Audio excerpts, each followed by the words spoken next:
Oh,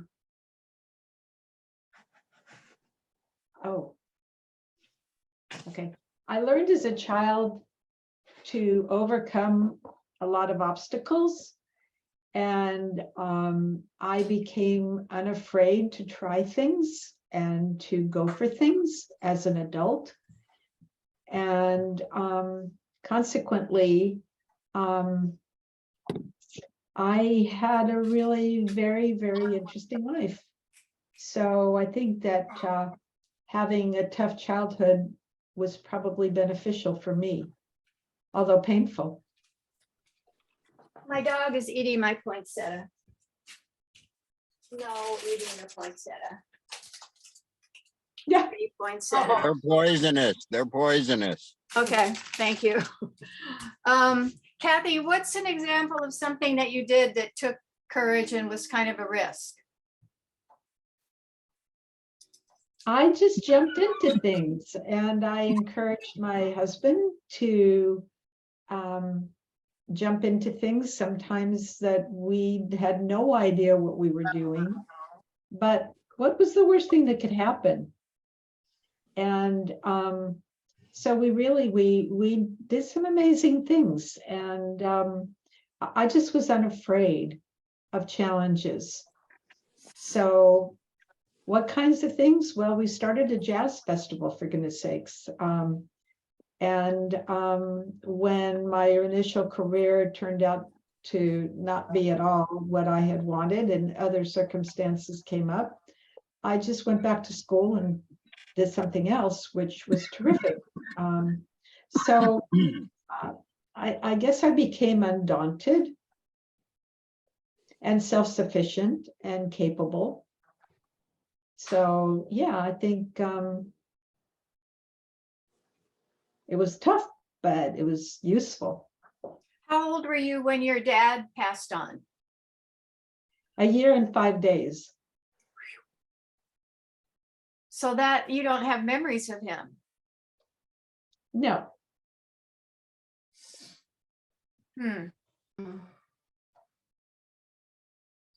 And then what else? And how old were you when you came to the States from France?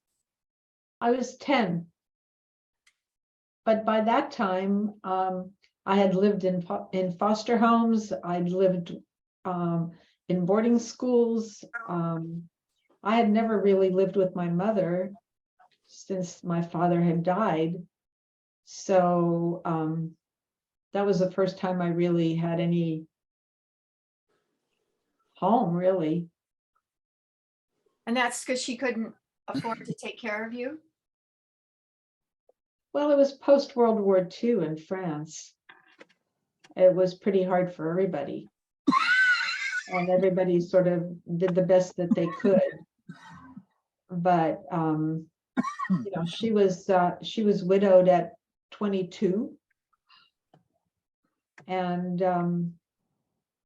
you know, so I've learned to forgive.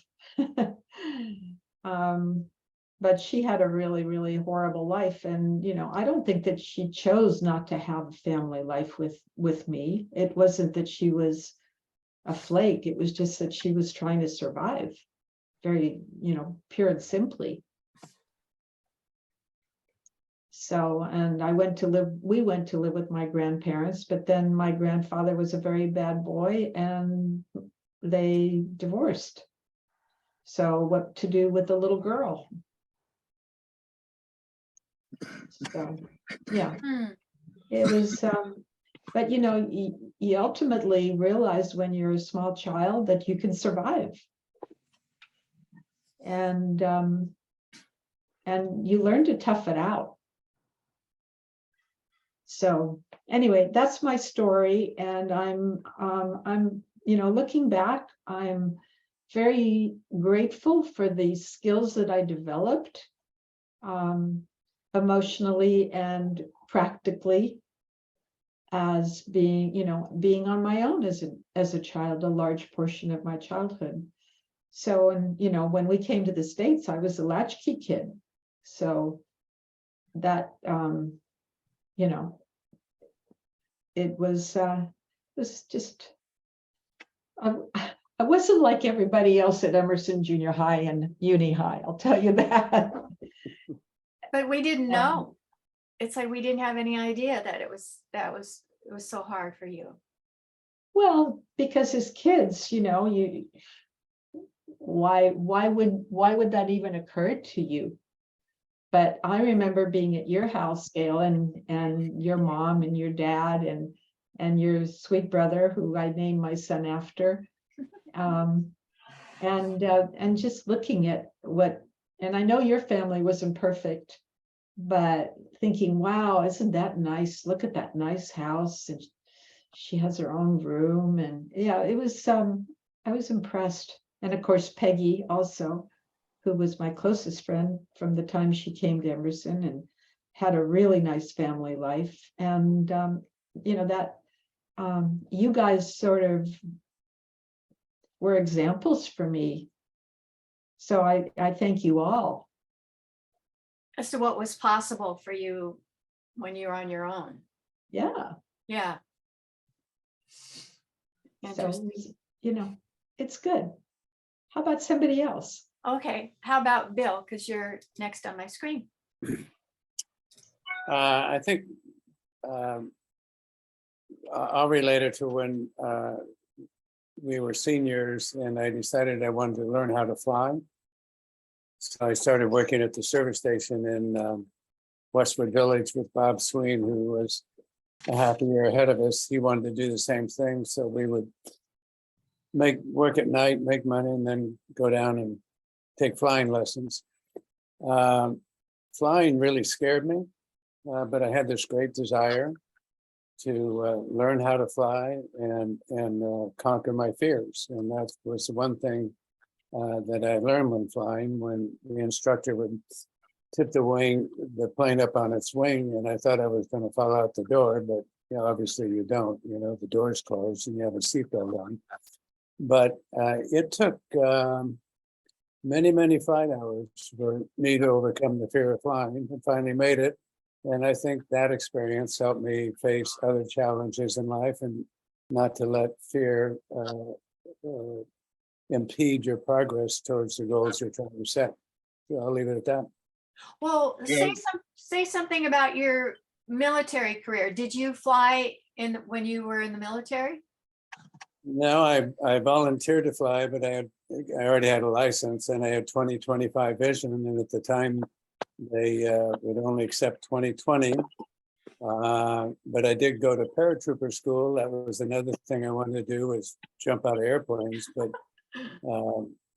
that certainly has a lot of anxiety the first time you jump out of an airplane. And in the Army, you do it at 1,000 feet, not 13,000 feet like they do in sport jumping.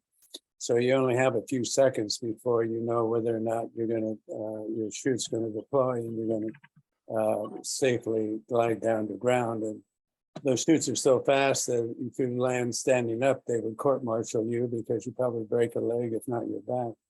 So that was a great experience. But there again, I researched it thoroughly. I had a fear for that first jump, but just went out and did it. When I came back from Vietnam, the Army said, gee, we see you want to be in aviation and we would accommodate you now. We'll take 2050 correctable. We'll send you to flight school. And I said, well, that's probably another trip to Vietnam. And they said, yes. And I said, no, I think once is enough. So off the GI Bill, I accumulated other ratings to include twin engine and instrument commercial, and had about 40 own helicopters. So I think I love aviation, but it took me a long time to feel really comfortable.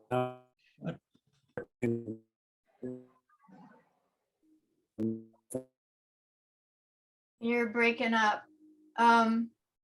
So you fly to this day, you flying, right? Yes. And have you ever had any incidents where you go, ooh, what the hell is going on?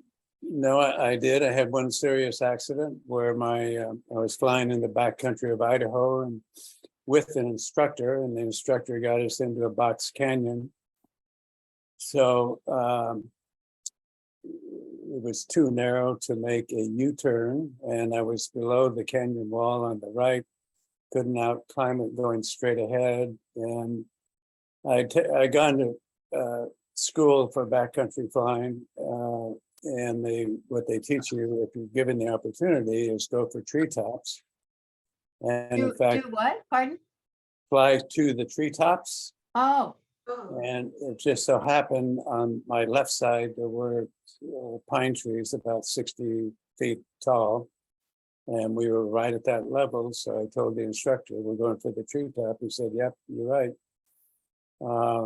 We hit the treetops, and very fortunately, we got all the way to the ground, but the wing got separated from the fuselage. We landed at a 45-degree angle. Fortunately, there was no fire, but it was such a remote area. It took the rescuers about 8 hours to get to us, and they finally had to take us out in a helicopter, a Black Hawk helicopter, where they hovered over the trees and sent a crewman down on a wire and took us up one at a time. And finally, we got back to a hospital where we got sewn up and taken care of, but survived.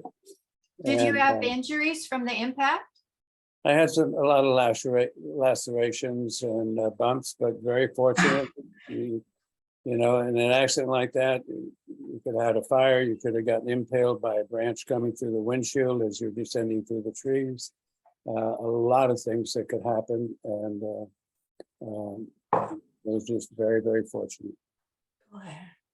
And that But didn't, that did not discourage me from flying, because I was following the instructor, and it wasn't something that I contributed to, except that I was there with the instructor. did the instructor afterwards apologize or say, whoops, sorry about that or anything? No, and that's typically not what flight instructors do. They're pretty self-confident. Bill, did you ever fly with John Munich? No, I never did. Mm. Did you ever fly with Dave Kuhn? I took Dave and Rosie up a while back, because her father used to fly, and when they were visiting, we took a flight around the San Ynez Valley and looked at all the various sites. Yeah, but I never flew with Dave as a pilot. Well, it's not my turn, Gail, but I just No, wanted to. no turns, whoever the spirit moves. Okay, but I just wanted to blurt out before I lose my thoughts that Bill, it's so, well, thank you for sharing so much. It's so interesting. I mean, it's just interesting. I have always been a fearful, scared person, and fear of flying. I wouldn't fly for like 5 or 6 years. I'd take the train to LA. And so it's just really interesting to hear how you conquered your fears. And anyway, I'm just blabbing, but I wanted to thank you and thank Kathy. I didn't know, Kathy, you lived in France, and I didn't know anything about you. And so I thank you for sharing all of that too. And the last person to thank is Gay. I still call you Gay Kimball. That's fine, that's Because fine. of our 6th grade relationship. But thank you for all doing Zoom, and I really appreciate it. And I just think it's, the last thing I'll say is, it's just very interesting to me the way Bill and Dave, well, maybe that could be another topic, is friendship. How Dave and Bill have so much in common, with both being in Vietnam, both being pilots, and stayed friends. And that it's like Kent and me, Kent and I knew each other since we were like 4 or 5. Our parents were friends, and we've been friends all these years too. Anyway, that's all and Linda, thank you. It's a real interesting topic. Oh, Linda's here, good. But Danny, while you're on, why don't you say what led you to be No. No, because it's on YouTube and then I could start crying. I could get hysterical. Oh, Danny, why, just say why, what led you to be a professor of sociology? No, Get a see, PhD. see. All right, but this is, I'm going to rigorously answer it with rigorous honesty. I always felt inferior socially, intellectually, and on every level. And so I had terrible grades. And like I said before, I have all kinds of learning disabilities, a lot. In fact, I was stigmatized early on, remedial classes. I was called dumb and stupid and believed it. And I still, unfortunately, am trying not to believe it. So I wasn't, I had to go to Santa Monica City College. I couldn't go to UCLA or and then so finally they let anyone into Cal who had a B average from a city college, so I got into Cal. And now I feel guilty and horrible for saying this, but unlike Dave and Bill, I didn't want to go to Vietnam, so I just applied for a student deferment. And I liked sociology, psychology, criminology, anthropology, and just, and then identified with a few really nice professors. And then I thought I could teach little seminars pretty well. And so I drifted into it. I got into academia by accident. And barely survived 40 years. Here, this is a quote from Big Daddy Jesse Unruh. The only place where politics is worse than politics is in academia. and all the sociology. So it was, it was horrible. And the only thing I was good at was teaching. I wasn't good at all but I did finally, I got promoted. In fact, I got all the way to the top. And then I was teaching part-time at Cal. Well, I'm just blabbing a lot, but No, you're not, it's good. but the university, honest, nationally and maybe internationally, around the late 80s, it adopted a business model. And it started to run like a corporation, and students were like customers. And I always loved small seminars, but no, it was just, the more students. So I was good at 25, 30, 35, about 45 was the limit, but then they wanted me to teach like 150, and I can't lecture, I couldn't lecture. Well, anyway. But what was my point? Oh, my point was I wasn't the typical professor at all who, was good at, like Joel Rosenberg where is Joel, by the way? He's well, not see, here.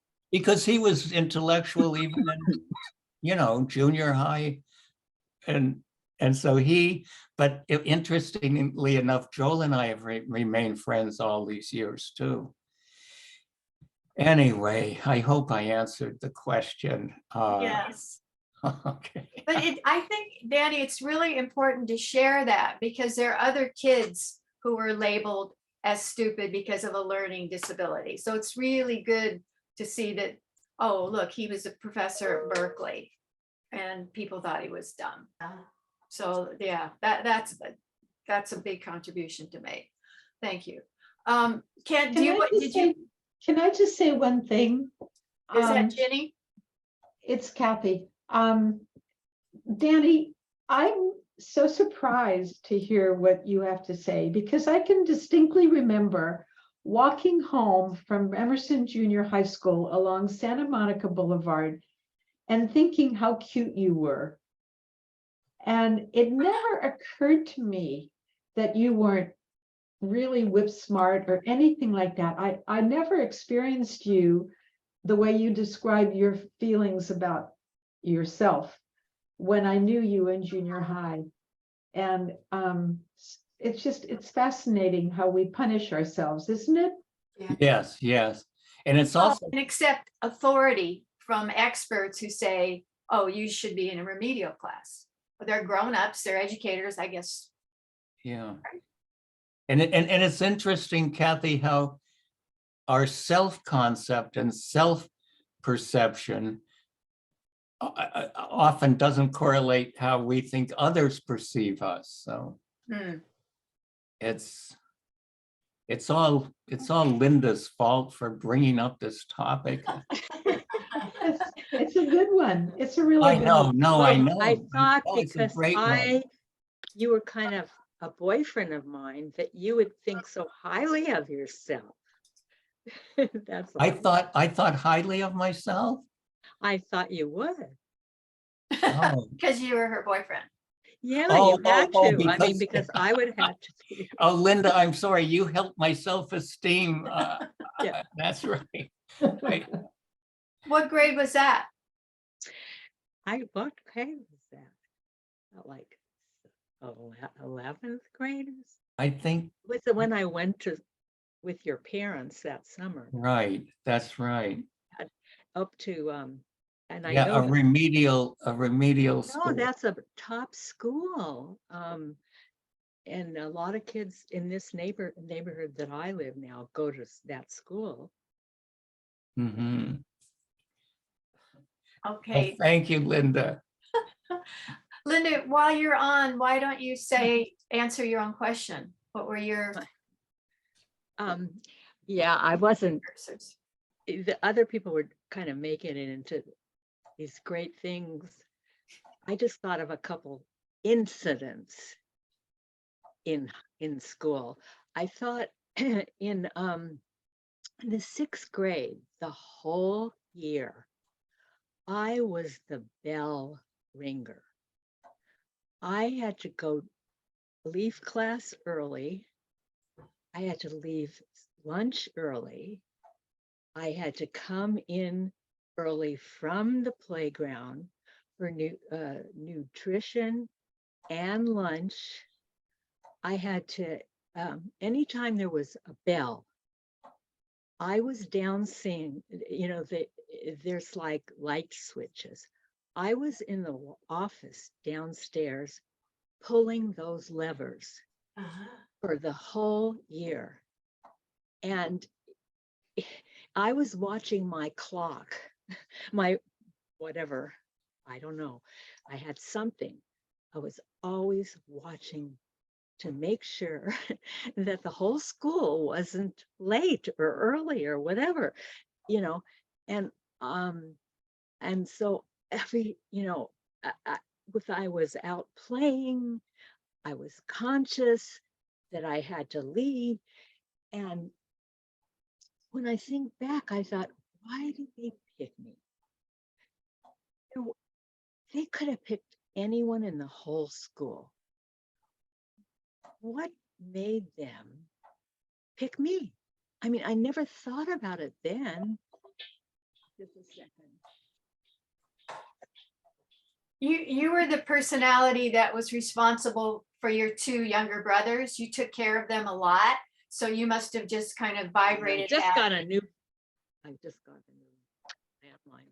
You vibrated a caregiver. Huh? So I thought about later on when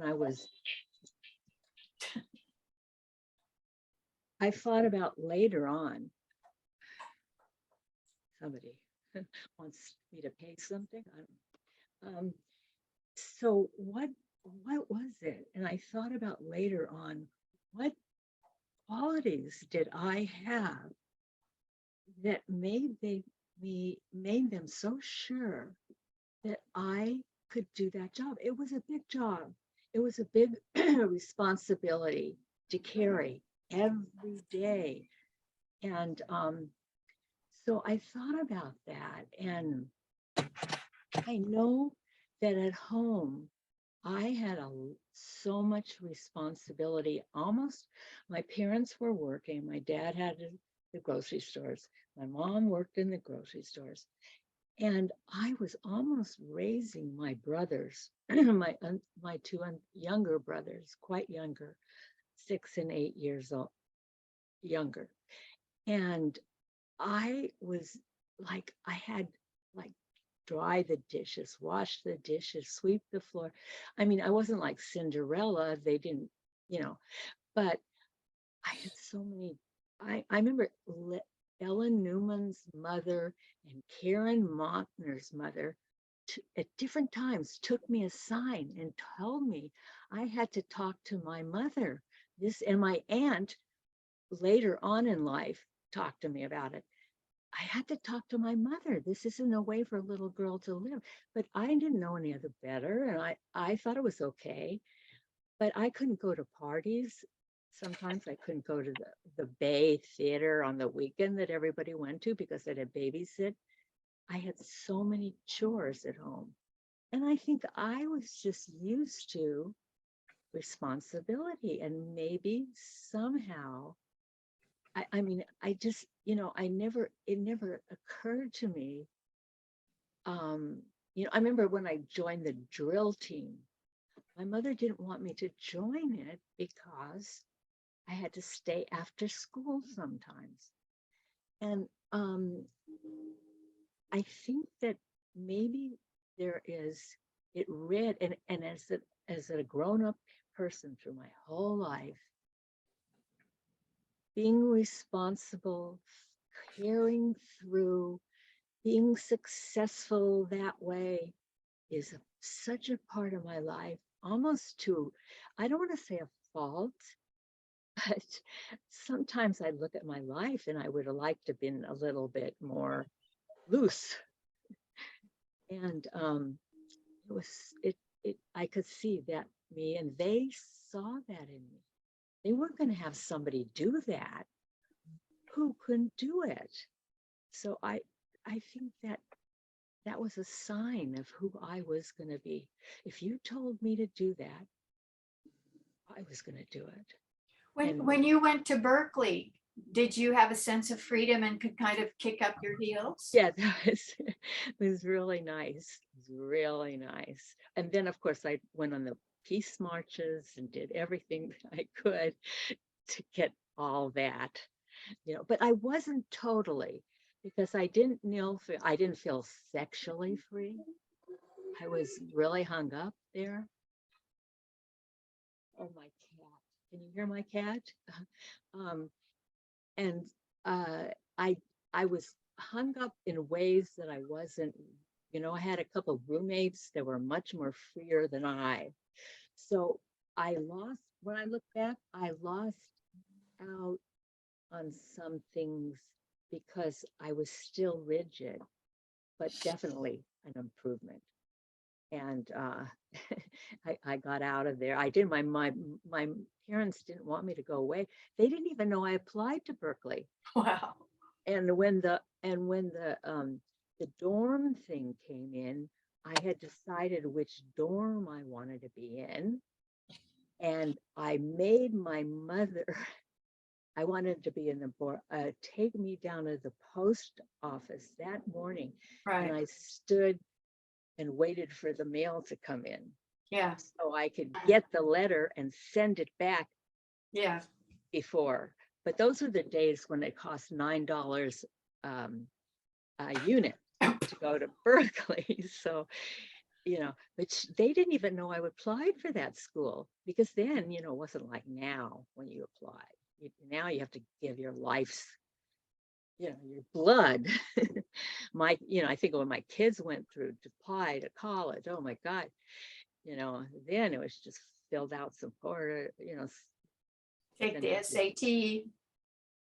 Yeah, you didn't even have, I don't know what I got on it. I mean, You had to take it then. Yeah. yeah.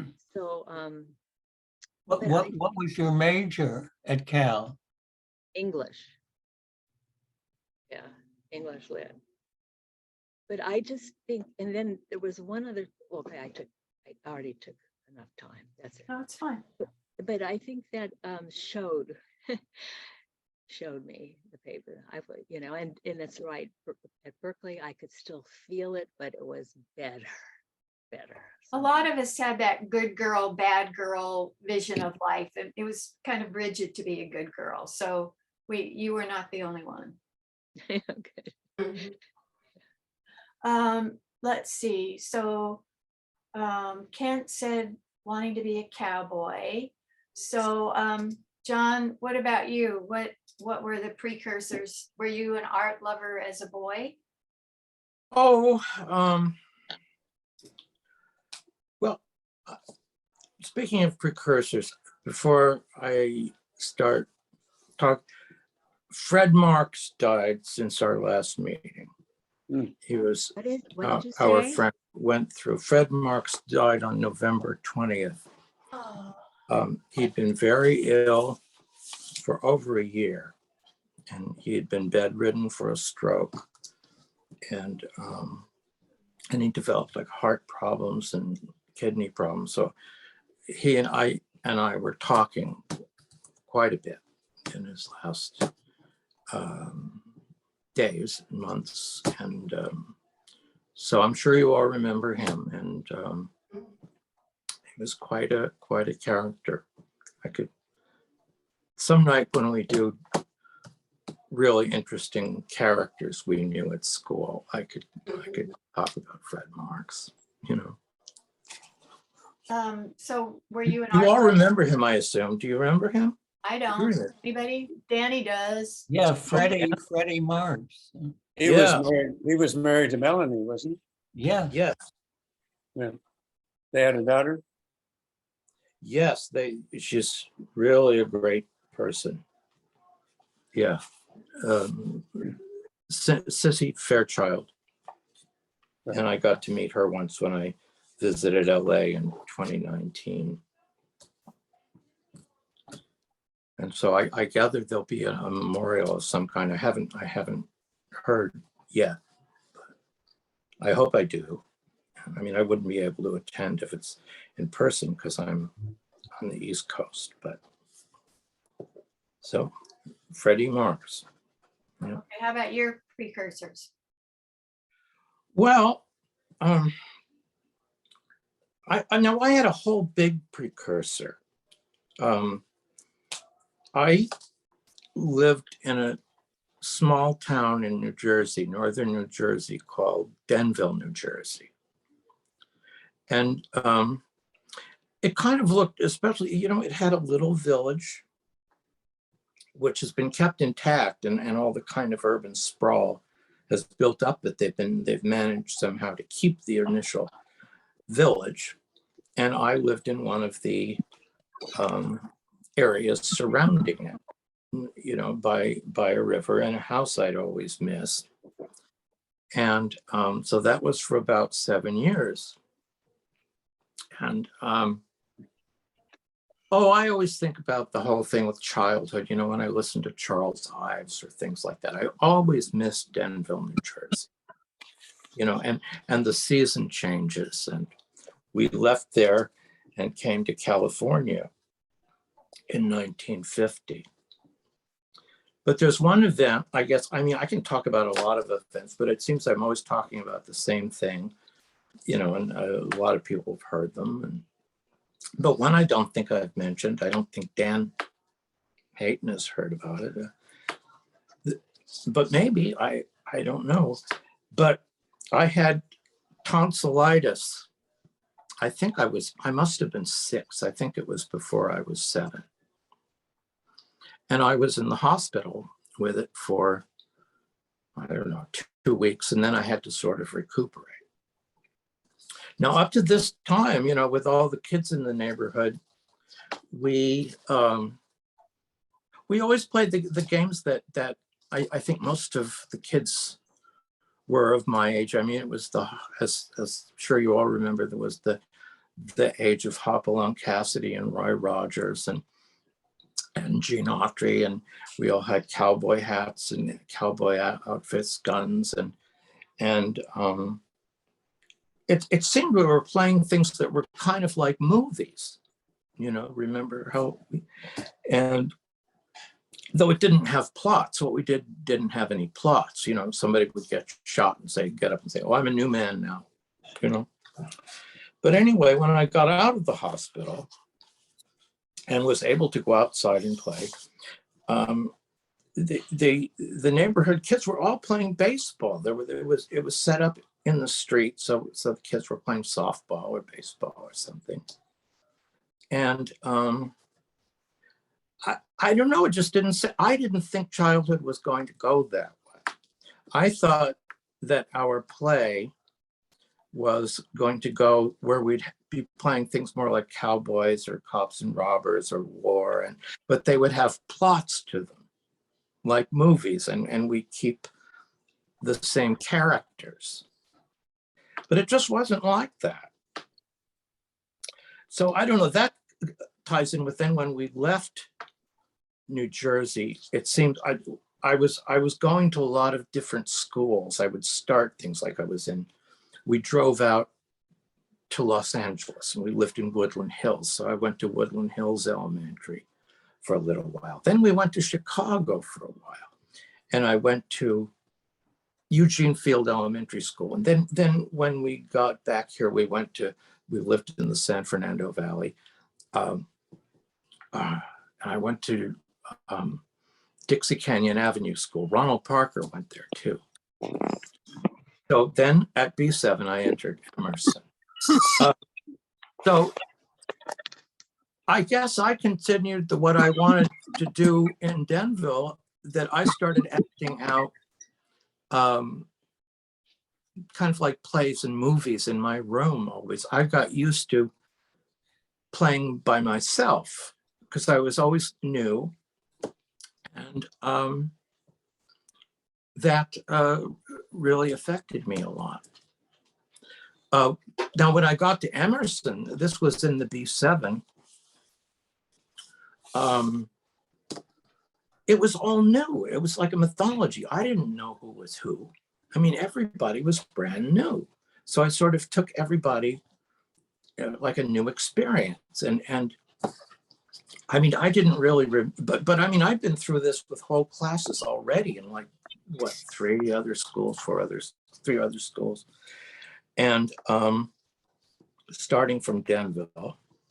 So everybody was new. Curiously, so in the B7, you probably remember at Emerson, because Revere hadn't been built. Everybody from would have been the Revere district was there. So I sort of took everybody in. Curiously, I remembered everybody. I mean, I just always remembered them. I remembered a lot of people that were only there for that first semester. Mhm. I don't know if many of you remember Michael Baum, or, I mean, who were kids Ronnie Schosberg. I mean, there were kids that didn't go, that maybe went to Revere, but they weren't at uni. Bill Mergner. Bill Mergner, yeah. Yeah. So by that time, I was sort of used to playing by myself, and I did things a lot in my room, and I think I've told you all of this. So that part really influenced me. It wasn't until years later, like in the 90s, and I'd been teaching kids in graduate art schools and things, and how a lot of people had trouble when they got out of art school working on their own. I mean, some didn't. I mean, it was fine. They, work in their studio. But for me, it was kind of natural just to be in my bedroom, or be later, it would be called the art studio, my art studio later. So I think a lot of those things really definitely influenced me a lot. So where did the art come in? Yeah. Well, it was one of the things that I did. I mean, there were 2 things I did besides collect stamps. I acted out things that were like movies up until into high school. I didn't tell people this, but by that time I'd gotten the idea that I wanted to be a performer or an actor. And I was saying I was going to be an actor. And the other was painting and drawing. I got encouragement from it. And I mean, when we're traveling across the country and things, you know, staying in motels, you know, but going from one place to another, or where I was, I just always drew. I just always drew things depending on what I was interested in. So that became something I always did. And I, you know, I'd say, oh, I'm going to be an artist, or I'm going to be an actor. But I pretty much decided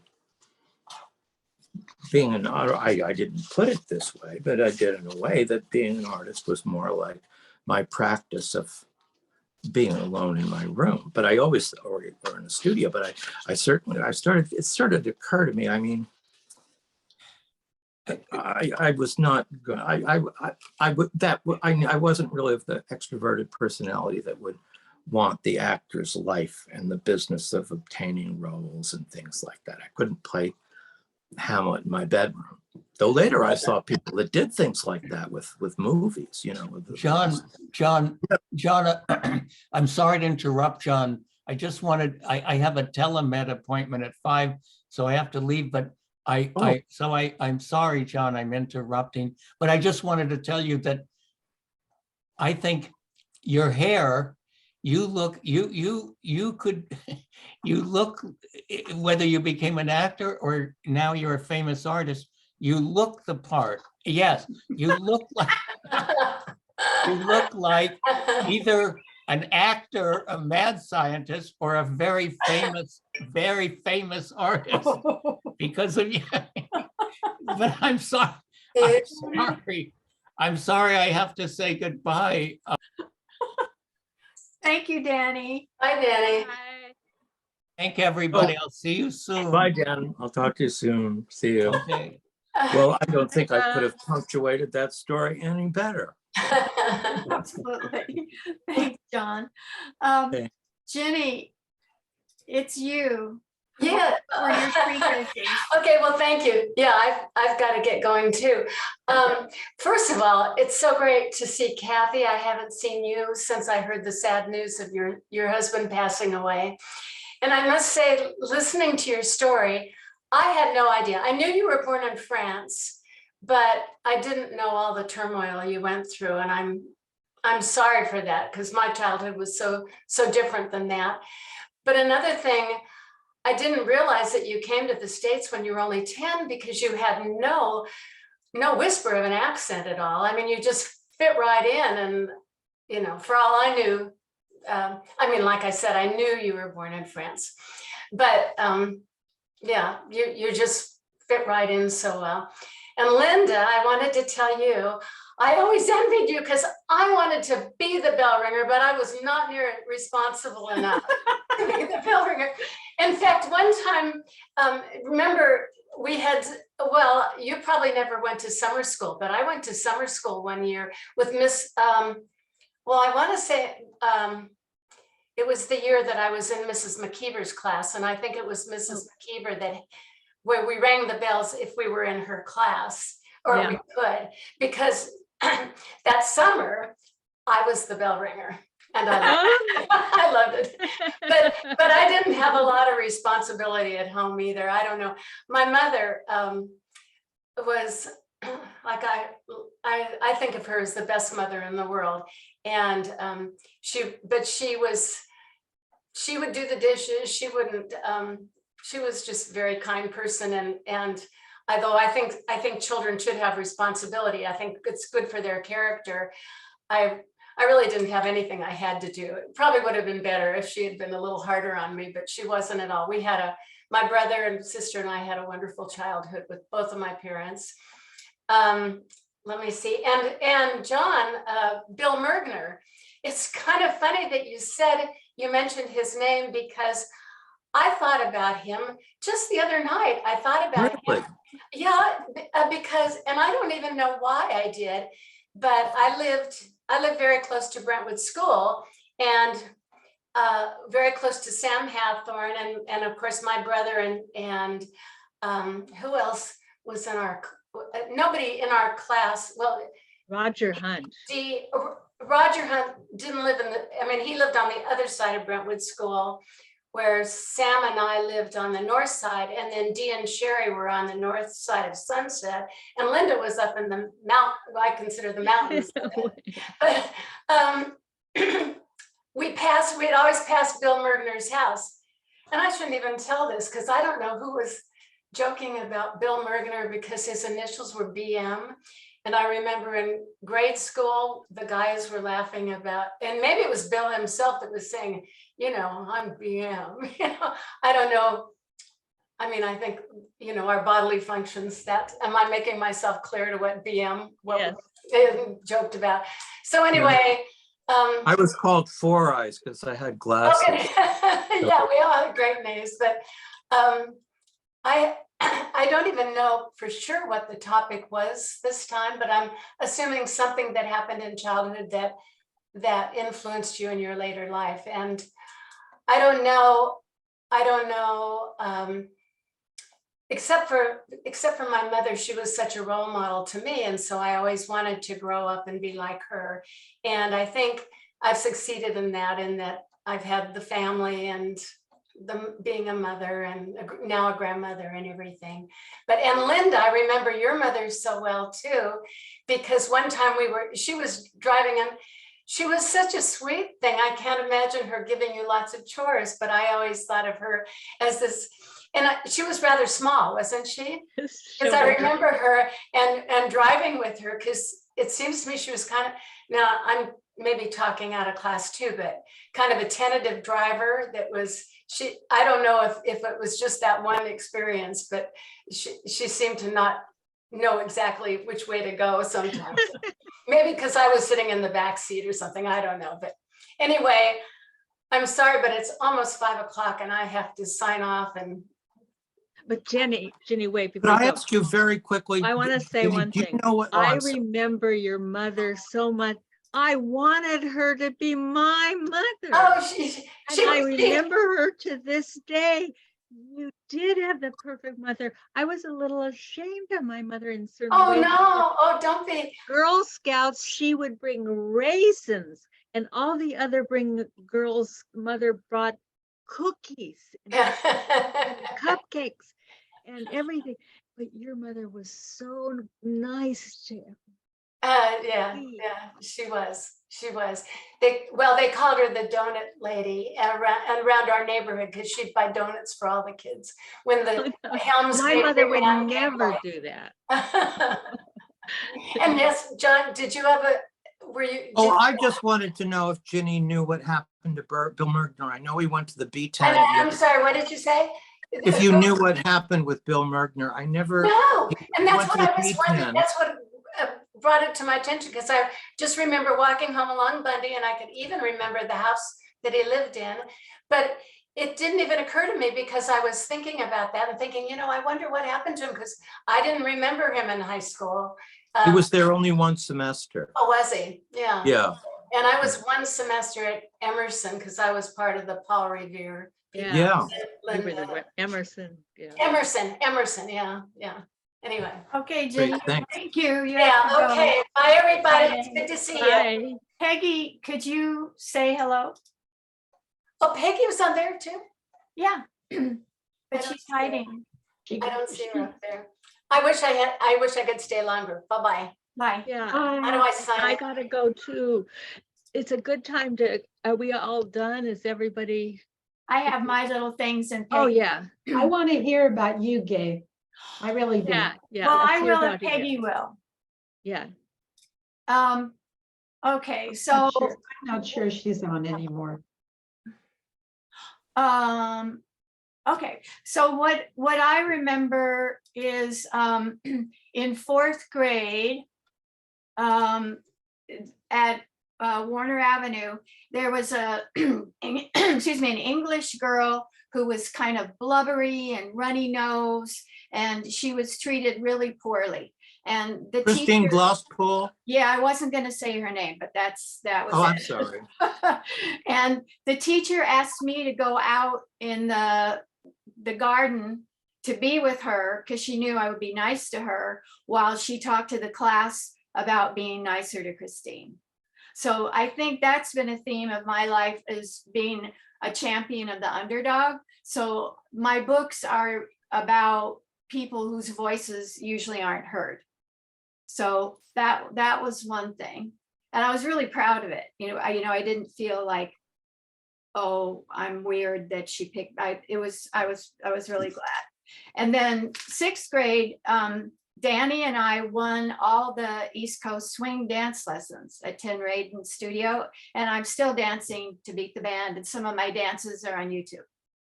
And they're great because we flip and do all kinds of fun stuff. And then all the way through junior high and high school, I was in leadership class and with Bill. And I remember realizing later that I really didn't know grammar rules because we never had English, because we had leadership class instead of English. So somehow we learned to write by reading and stuff. Bill, did you ever notice that we didn't have English? Yeah, no, I agree. Yeah. And Bill and I ran for president of Emerson, and I had so much guts. I wouldn't have the guts to do it now, but I did a speech where I ran for president, where I spoke in a Southern accent and an English accent about why people should vote for me. But it didn't work because they voted for Bill.